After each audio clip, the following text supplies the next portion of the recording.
Hi guys, this is my next quarterly update on my portfolio breakdown. The last one was in December, which can be viewed here, and my first one back in September, which can be viewed here.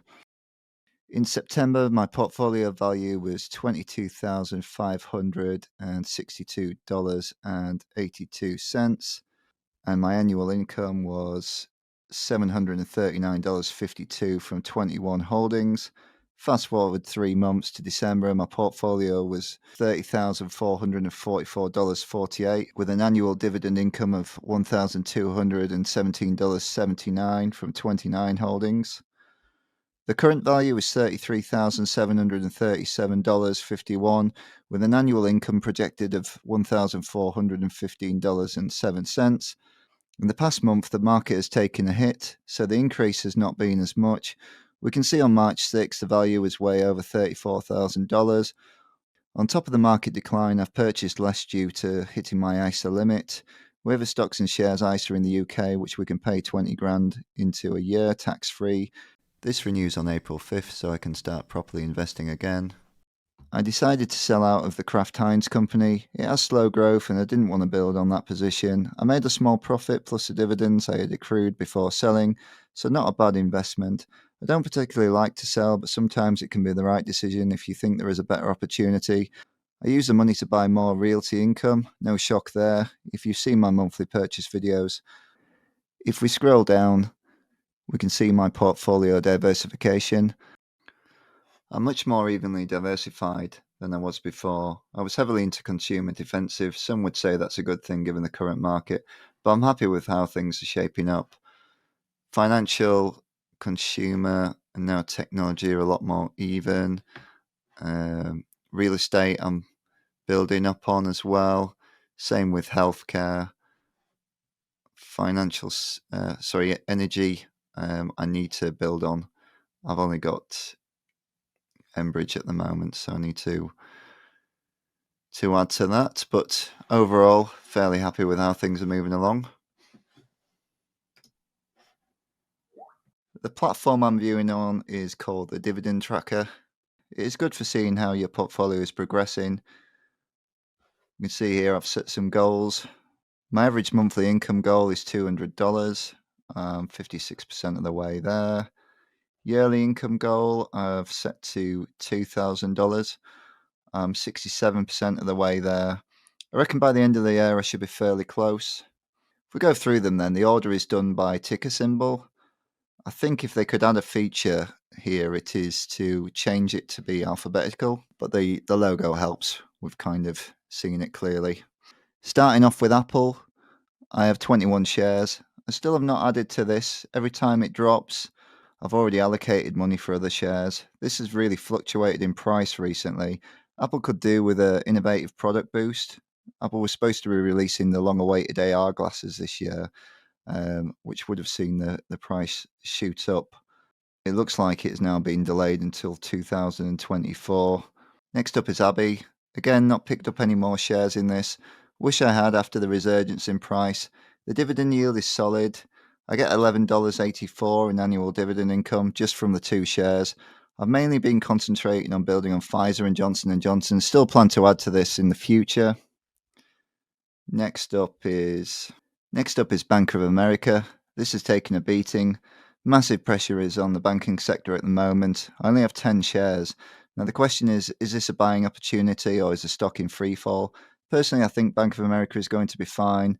The payout ratio has always been low. It's currently 25%, which is stable enough, and it has been paying dividends since 1993. This is a good time for me to average down on this now that the buy price is below $28. Next up is Franklin Resources. I now have 15 shares in this. I have an average buy price of $23. I'm planning on buying a few more over the next few months. Next up is Citigroup. I have 55 shares, an average buy price of $46.57. The current price is below this. If it's still at this price next month, I will be buying. It brings in $112.20 annually. Next up is Cisco. I still have 5 shares in this. No plans to buy any more unless it drops in price. After this is Disney. I think everyone knows my thoughts on this if you watch my previous videos. The stock has been down for what seems like forever. In hindsight, a terrible purchase, no growth and no dividends. It will obviously go back to its highs from before. It's only a matter of time. I'm not selling at a loss though, so happy to wait it out. Next up is Enbridge. This is my only energy company. I have an average buy price of $42. This has dropped a lot. Now it's down to $36. I might have to pick up some more next month. Next up is Intel. Another misstep purchase in this. Although when the CEO says that the dividend is safe and it will not be cut, you could be forgiven for thinking everything should be okay. He completely retracted with this and the dividend was cut. I will hold it until I get my money back before offloading. Next up is JP Morgan Equity, ticker symbol JEPI.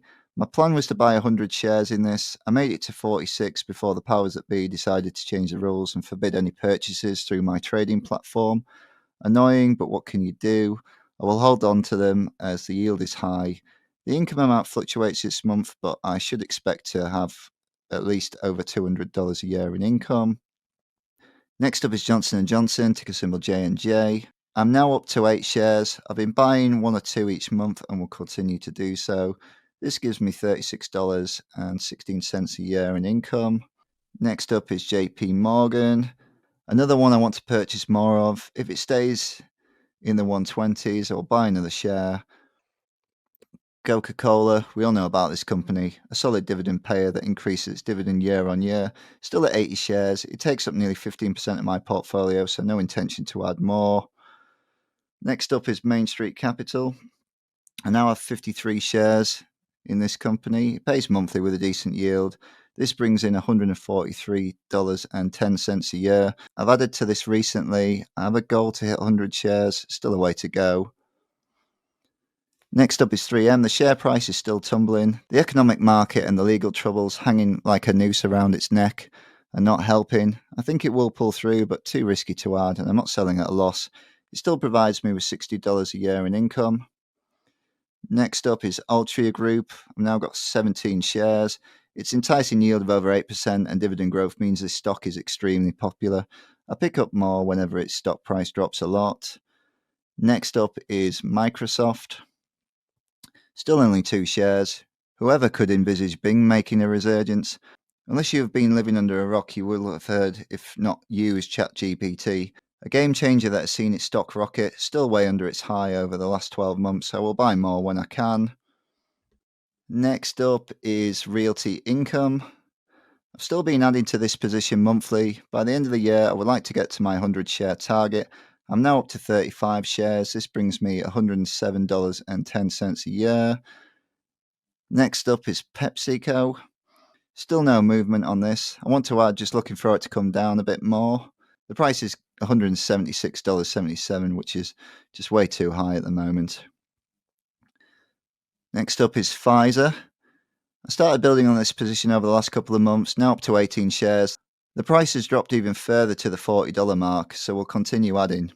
This brings in $29.52 a year. Next up is Procter & Gamble. Still no movement on this. Another one I want to add to. I will pick some up on the next major dip. Next one is Starbucks. Another one I've added to. I have 20 shares, bringing in $42.40 a year. Next up is Charles Schwab. This was a position I was building on until the new ETF regulations came into place. Same as Jeppy, I can't buy anymore. I did get a few more in before the cutoff. I now have 8 shares, which I will continue to hold. Next up is Stag Industrial. I bought some recently, taking it up to 7 shares. The price has dropped, so hoping to pick up some more. This is a monthly payer, bringing in $10.33 a year. Next up is Stanley Black & Decker. Another one I have not added to. Price has dropped, so again, potentially another purchase, although not a priority. I have 4 shares that brings in $12.80 a month. Next up is AT&T. No additions to this. Happy as is. And then next one is T. Rowe Price. I bought another share, taking it up to 5. I'm still going to add to this. I really like T. Rowe. This brings in $24.40 a year. Next is a new entry. After not being able to purchase Jeppy or SCHD, I've started a position. Vanguard S&P 500 ETF, ticker symbol VUSA. The downside is the yield is much lower than JEPI and SCHD, but this makes up for it in price growth. So we'll continue to build on this year. And finally, Verizon. No movement again, have 5 shares, and it brings in $13.06. That is all my portfolio breakdown. Not massive progress over the last 3 months. Over the next 3 months, there's going to be more buying opportunities. I'm looking forward to loading up and building on some positions. As usual, thanks for watching. If you've enjoyed the video, please like and subscribe.